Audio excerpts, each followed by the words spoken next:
빌라도와 이스라엘 백성들 간에 계속되는 그런 긴장이 있습니다. 그러나 빌라도는 죄가 없고 또 이스라엘 백성들은 죄가 없는 죄가 없는 우리 주님을 또 고소하는, 그래서 이스라엘 백성들에게만 죄가 있고 그런 것은 아닙니다. 계속 예수님과 유대인들 또 빌라도 이렇게 관점이 바뀌고 있지만은 사실 빌라도는 전형적인 어떤 우리의 인간의 한 모습을 보여주고 있습니다. 결국은 예수님을 죽이는, 내어놓는 그러한 총독의 자리에 서게 된 것이고요. 세상에서도 아예 내놓고 주님을 배척하는 사람도 있지만은 겉으로는 아닌 듯 하면서도 속으로는 더 교묘하게 주님을 배척하는 그런 사람들도 얼마나 많습니까? 우리 안에도 그런 마음이 없잖아 있다는 것을 항상 기억해야 되고, 나도 빌라도는 아니지만은 빌라도와 같이 그러한 마음이 나에게도 없는가를 날마다 살펴보는 것, 그것이 오늘날 또한 주시는 말씀의 의미라고 여기는 것입니다. 빌라도와 같이 사는 사람은 불행한 사람입니다. 총독이 되면 뭐하고 대통령이 되면 뭐하겠습니까? 얼마나 누가 오랫동안 기억이라도 하겠습니까? 왕도 많고 수상도 많고 총독도 많지만은 세상은 당대에는 그들의 건세에 눌려서 그들의 이름을 부르고 그들을 뉴스거리로 삼지만은 누가 기억이라도 합니까? 옳은 일을 하고 정의로운 일을 할 때 역사라도 기억해 주는 것이고, 무엇보다도 하나님 앞에서 사는 백성들은 인생을 그저 지리멸면하게 그렇게 시간만 끌고 사는 것이 아니라 하나님 앞에서 정의롭게 살아야 그것이 바로 인생의 참 의미고 그런 것이 아니겠습니까?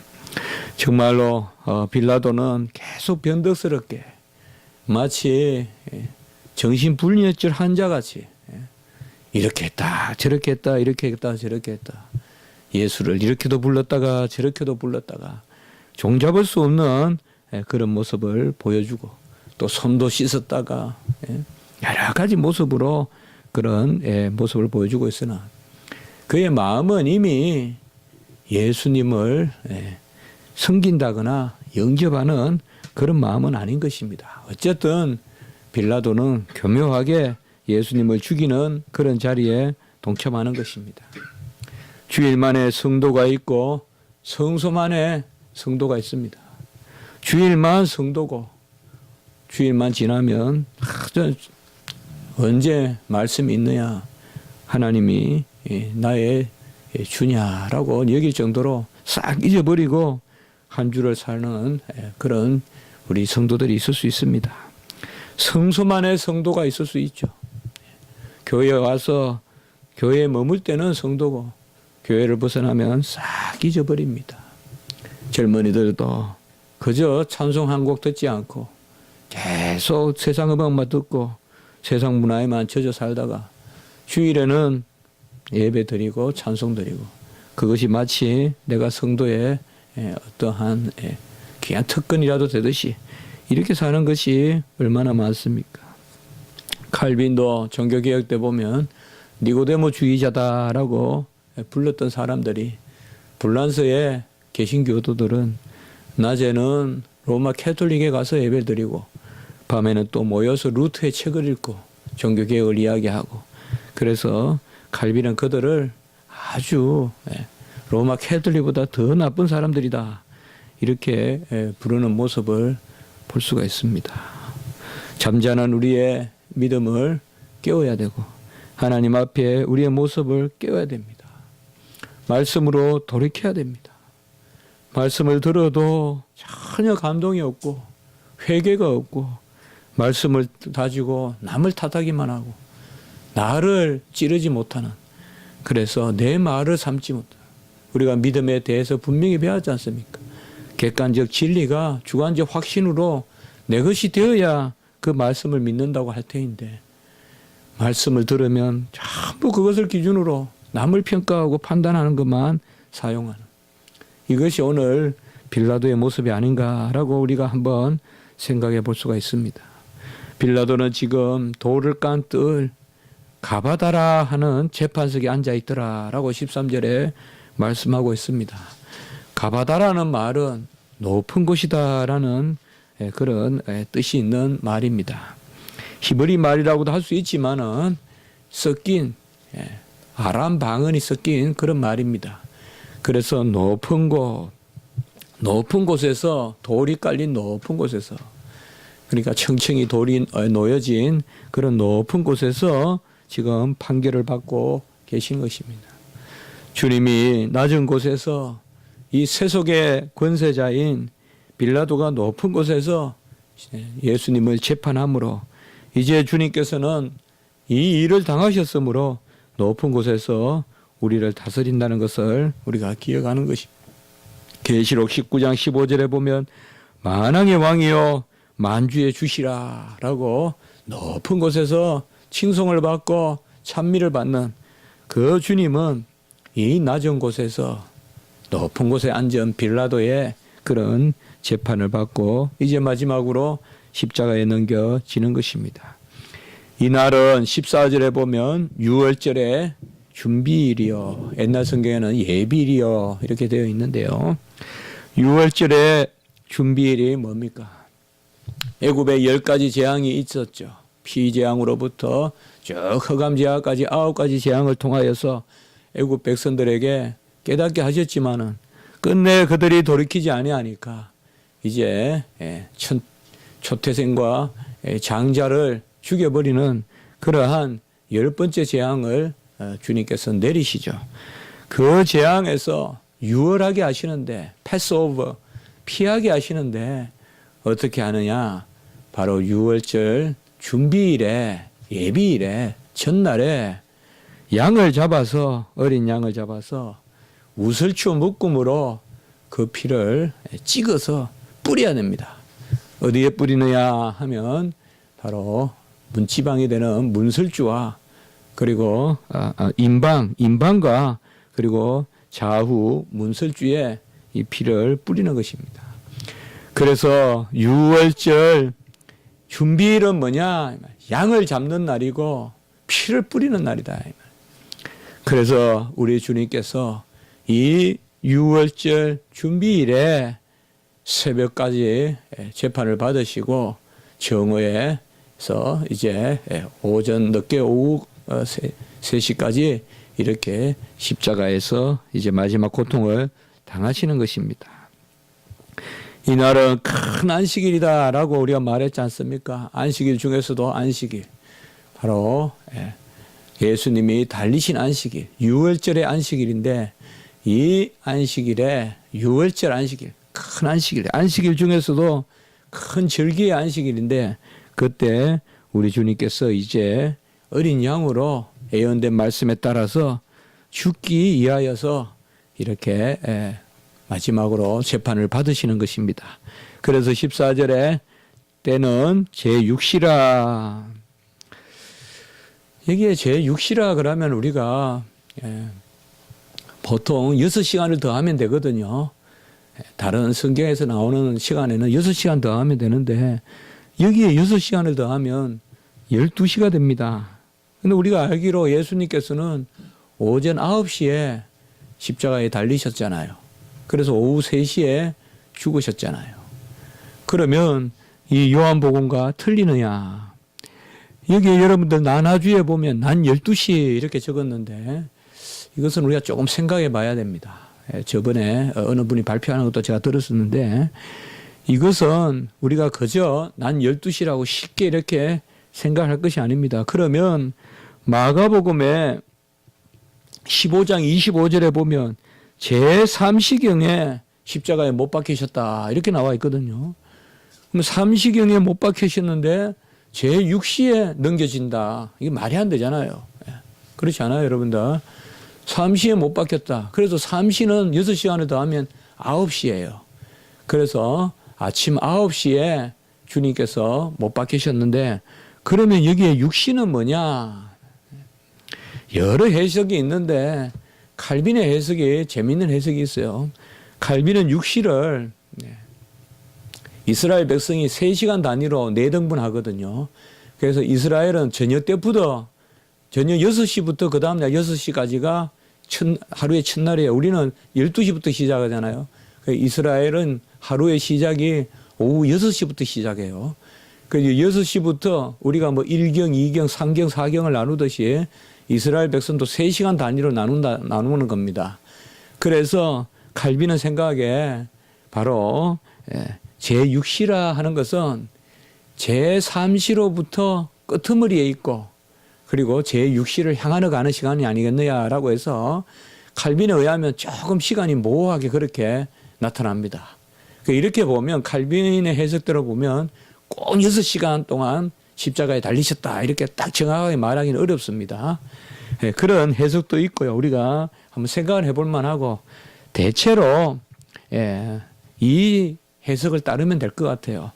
여러분들 요한복음은 최고 늦게 저술되고 벌써 이 나머지 복음서가 기록되고 또 바울의 서신서도 기록되고 늦게 기록이 되거든요. 그렇기 때문에 이미 이때쯤에는 유대인들에게 로마 시간 표기법이 상용됐다 이렇게 보는 겁니다. 그래서 오늘날 우리가 쓰는 이 시간 표현법이 로마 표현법이잖아요. 이것이 이스라엘 백성들에게도 이미 통상적으로 사용됐다. 그래서 여기에 제6시는 그냥 아침 6시로 보면 된다. 이 해석이 대체로 그러한 인정받는 해석입니다. 그렇게 본다면 좀 더 논리가 서죠. 제6시에 곧 아침 6시에 예수님께서 마지막으로 지금 재판을 받으시고 넘겨지셔서 9시쯤에 달리시고 12시쯤 흑암이 몰려오고 3시에 죽으신다. 오후 3시에. 이렇게 대체로 우리가 시간을 정하여서 보면 무리가 없을 것 같습니다. 여하튼 제6시를 그냥 이렇게 아무 생각 없이 12시 이것은 우리가 고려해야 되고 분명히 다시 성경을 우리가 나눠줄을 달아야 될 그런 필요가 있습니다. 주님께서는 이제 밤새 신문을 당하셨잖아요. 겟세마네에서 기도하시고 이제 잡히신 후에 밤새 신문 안 나서 가야바 또 빌라도 또 그들의 군중들에게 넘어갔다가 또 빌라도에게 지금 돌아왔던 모습 아니에요. 왔다 갔다 하시면서 이미 그날 오후부터 시작하시다라고 했는데 그 연약한 몸으로 또 기도할 때 땀이 피가 되도록 기도했으니까 얼마나 쏟아부어서 아주 허약하셨단 말이에요. 이미 주님께서는 다 예비된 거예요. 뼈가 꺾이지 않고 죽이심을 보려고 허약한 가운데 죽으셨어요. 아니면 십자가는 천천히 죽기 때문에 나중에는 그냥 뼈를 꺾어가 죽이거든요. 그런데 주님께서는 이미 겟세마네에서 간절하게 기도하면서 그냥 피를 쏟으셨어요. 우리가 땀방울이 핏방울이 됐다 하는데 그렇게 우리가 그렇게 간절하게 주님께서는 그 마지막 밤에 기도하시고 드시지도 않고 연약한 가운데 잡히셔서 또 신문 고초당하시고 또 채찍에 맞으시고 그런 가운데 이 아침 6시에 이제 최종적으로 십자가형으로 넘겨지는 그 모습을 오늘 말씀하고 있습니다. 빌라도가 14절에 보면 보라 너희 왕이로라. 다시 여기에 이대 혹은 이두 이대 보아라 호 바실레우스 휘몬 너희들의 왕이로라 라고 이렇게 말하고 있습니다. 우리가 19장 5절에 저번에 말씀했죠. 보라 이두 호 안스로포스 이 사람이로라. 그래서 보라 이렇게 감탄사가 두 번 오면서 5절과 14절을 우리가 같이 한번 생각해 보면 되겠죠. 보라 이 사람이로라. 보라 너희 왕이로다. 이것은 상당히 경멸적으로 이야기하는 것입니다. 그러니까 이제 최종적으로 우리가 신문하는 것을 보면 처음에는 이스라엘 백성이 유대인의 왕이라고 이 사람이 말한다. 그래서 예수를 이제 고발했잖아요. 그런데 아무 왕 같은 그런 흔적을 찾을 수가 없으니까 무죄하다라고 하니까 이제 이스라엘 백성이 어떻게 했어요? 하나님의 아들이라고 또 했다라고 또 이제 제목을 싹 바꾸죠. 그러니까 또 빌라도가 하나님의 아들인가라고, 네가 하나님의 아들이냐라고 이렇게 신문하시는 가운데서 주님이 침묵하고 하니까 또 그것도 내가 찾을 수가 없다. 그러니까 이스라엘 백성이 다시 말을 바꿔서 바로 유대인의 왕이라고 했다라고 또 이렇게 소리를 지르면서 나오니까 끝에 마지막에는 이제 보라, 너희들이 그렇게 말하는 왕이다 하면서 내놓는 모습을 볼 수가 있습니다. 이스라엘 백성들이 이제 주님을 보라, 너희 왕이로다. 이 초라한 사람이 너희 왕이로다. 정말 우리가 주님의 모습을 보면 왕이라는 말이 나왔겠습니까? 그런데 어떻게 보면 빌라도는 경멸하면 투로 이렇게 말했을 수도 있고, 그 다음에 마지막으로 봐라, 이 사람이 어디를 봐서 왕이냐, 그런 마음으로 이스라엘 백성에게 넘겨줄 수도 있습니다. 우리는 절대 살면서 이런 자리에 서면 안 됩니다. 물론 죄를 짓고 회개하면 하나님이 우리를 돌이켜 주시지만은 정말 인생을 살 때 이런 자리에 서면 안 됩니다. 군중의 소요에 그저 끌려가서 죄의 자리에 서고 손가락질 하는 자리에 서서는 안 됩니다. 우리 그리스도인들이 왜 있는 듯 없는 듯 합니까? 왜 세상과 똑같습니까? 세상이 싫어하는 것은 우리 그리스도인들도 싫어하고, 세상이 좋아하는 것은 우리도 좋아하고, 세상이 손가락질하는 것은 우리도 손가락질하고, 왜 이렇게 아무 예외가 없는 그런 종교가 되어버렸습니까? 왜 아무런 예외가 없습니까? 똑같이 미워하는 건 나도 미워하고 똑같이 그렇게 하는 것입니까? 바로 빌라도의 그리고 유대인들의 모습을 통하여서 우리가 이런 것을 볼 수가 있습니다. 기도해야 됩니다. 그저 정의는, 의는 내 안에서 그저 생기는 것이 아닙니다. 우리가 빌라도의 자리에 앉고 그때 모면하면서 일생을 살아갈 것이 아니라 정말 죄가 없다, 무지하다, 그렇게 해야 될 거 아닙니까? 그러나 결국은 경멸하고 내놓고, 저도 신학을 가르치고 하지만은 정말 학자들이 빌라도 같을 때가 있거든요. 애둘러 말만 하지 아무 결론이 없는 그런 이야기를 많이 할 수가 있어요. 제 자신도 항상 이런 것 때문에 생각을 많이 합니다.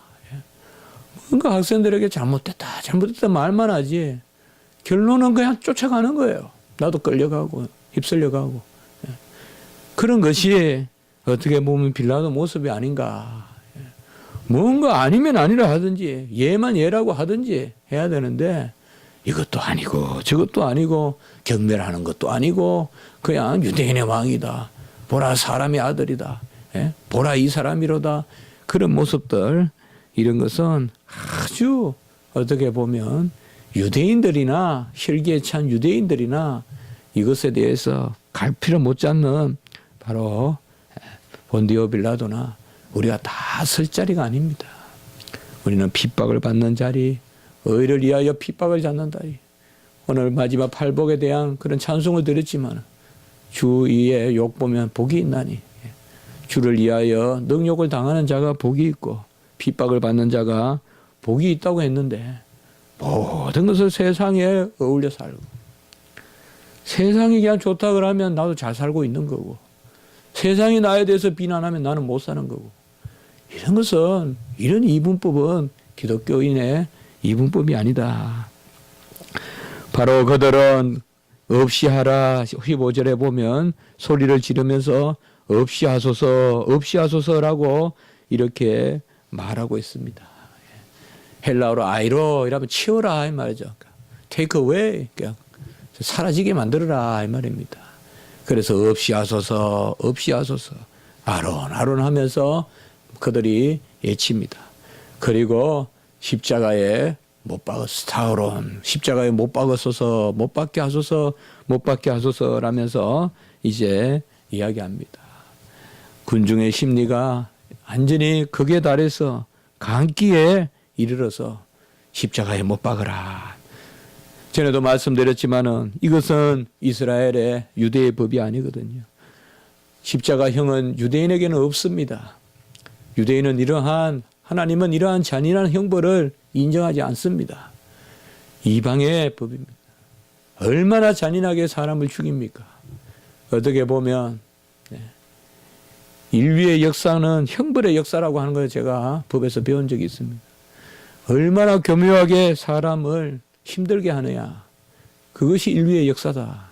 고문의 역사, 형벌의 역사라고도 볼 수 있다고 하는데 이러한 십자가는 정말로 로마의 문명이 얼마나 화려했습니까? 그러나 그 로마가 이 잔인한 형벌을 만들어서 사람을 끝까지 끝내 이렇게 힘들게 하는데 우리 주님을 십자가에 못 박으라라고 이렇게 이야기합니다. 빛이 왔으나 어둠이 깨닫지 못할 뿐만 아니라 어둠이 빛을 대적하고 있습니다. 어둠이 빛을 향하여 외치는 소리는 치워내라는 것밖에 더 있겠어요. 빛과 공존할 수 없잖아요. 없이 하소서, 없이 하소서. 어둠의 소리입니다. 흑암의 소리입니다.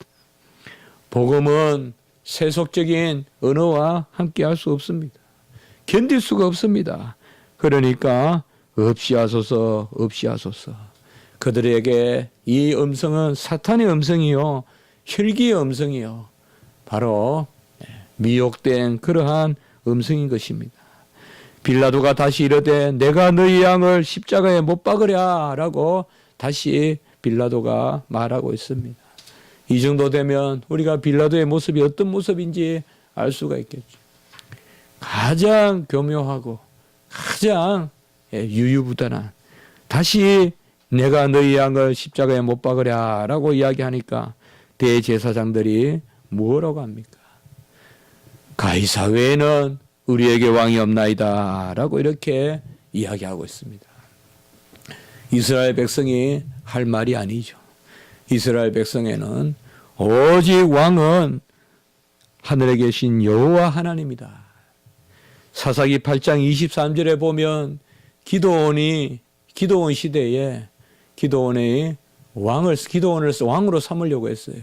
다른 나라에는 이미 왕이 있는데 이스라엘 백성이면 왕이 없으니까 그때 기드온이 이렇게 이야기합니다. 내가 너희를 다스리지 아니하겠고 나의 아들도 너희를 다스리지 아니할 것이요 여호와께서 너희를 다스리시리라 이렇게 말했습니다.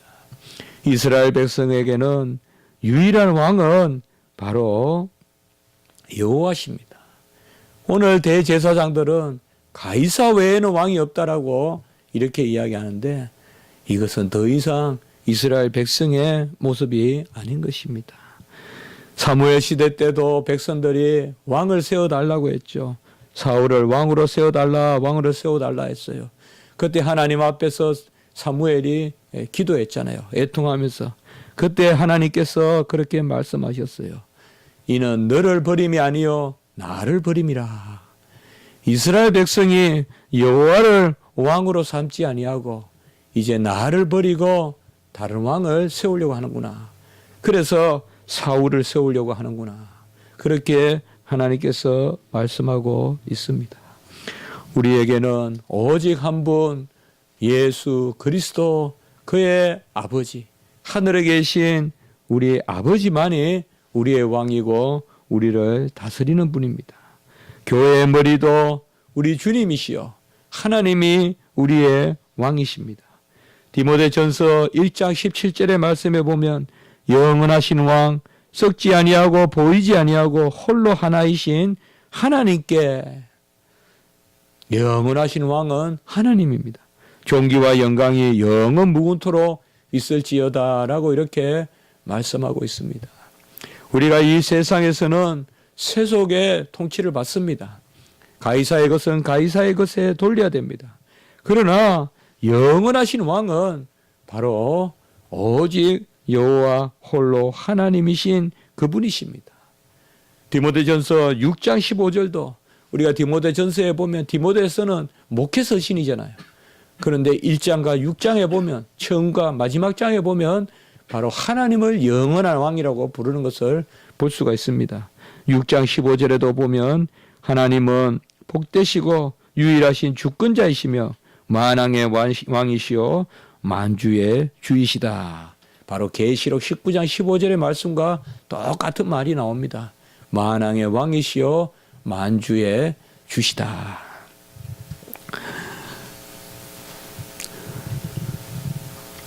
오늘날 많은 경우에 세상의 법과 우리 하나님의 법이 충돌하고 있습니다. 세상의 것은 세상에 맡겨야 됩니다. 세상의 법, 절도를 한 것을 교회에서 감옥을 살게 할 수는 없습니다. 하나님이 일반적인 은총으로 그러한 형법도 인정하십니다. 그러나 교회의 것을 세상이 판단하게 해서는 안 됩니다. 교회의 것을 세상의 법정이 판단하게 해서는 안 됩니다. 우리 교계도 우리 신학교도 큰 문제입니다. 소위 법 하면서 법을 입에 담으면서 아주 편리한 대로 총회에서 분리하면 사회법을 들먹거리고 또 사회에서 분리하면 총회법을 들먹거리고 이것은 안 됩니다. 가이사의 것은 가이사의 것으로 하나님의 것은 하나님의 것으로 가이사의 영역에 속한 것은 세상의 법으로 하되 우리가 선지동산이라 하는 우리 학교는 세상의 법으로 다스리는 것이 아닙니다. 그것을 똑바로 해야 됩니다. 그런 마음이 없고 세상의 법하니까 교육법에 매여서 꼼짝을 못하는 이 지경이 된 것입니다. 정확하게 목소리를 냈어야 돼요. 목소리를 냈어야 돼요. 우리 학교는 철저히 기독교 학교라는 그런 목소리를 내야 됩니다. 지금이라도. 그런데 마치 기독교 언론이나 이런 데에서 마치 세상법을 잘 쫓아가면 성숙한 교회와 같이 그런 식으로 자꾸 이야기하면서 우리 총회는 세상법도 모르니 하니까 세상법을 좀 이용해서 그저 세상법대로만 하면 되는 줄 알고 모든 공회의 결정을 다 그냥 세상법에 가져가서 30살, 40살 된 새파란 판사들이 뭘 안다고 교회도 안 다니는 사람이 교회의 것을 결정하고 그러면 또 그것에 따라서 이겼다 하고 박수도 치고 이것이 교회가 갈 모습이냐 이 말이죠. 엄히 이것에 대하여 결론을 내야 되고 다스려야 됩니다. 세상의 법칙을 들락날락거리고 그것을 수단시하는 사람들은 정히 다스려야 됩니다. 오늘 말씀을 통하여서 우리가 이것을 알 수가 있어요.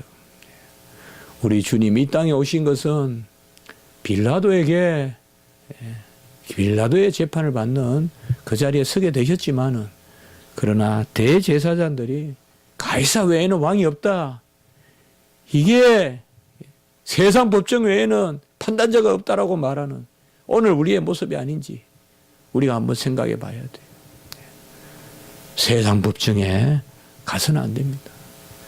교회가 분리가 되든 교회가 혼탁하든 단임 목사에 무슨 문제가 있든 공회적으로 그게 우리 장로교지 그런 것을 다 무시하고 세상 법정에서 판단을 기다리는 이래가지고 교회가 되겠습니까? 교회의 권세는 분명히 사법권이 있는 것인데 그것은 다 유야무야시키고 이것이 큰 문제입니다. 교회 지도자들이 깨달아야 됩니다. 교회 지도자들이 이것을 깨달아야 됩니다. 결국 이러한 마음으로 예수를 십자가에 못 박도록 그들에게 넘겨주니라. 우리가 16절의 말씀을 통하여서 유대인들이 예수를 십자가에 못 박도록 그들에게 넘겨주니라. 바로 유대인들이 그들을 죽였다.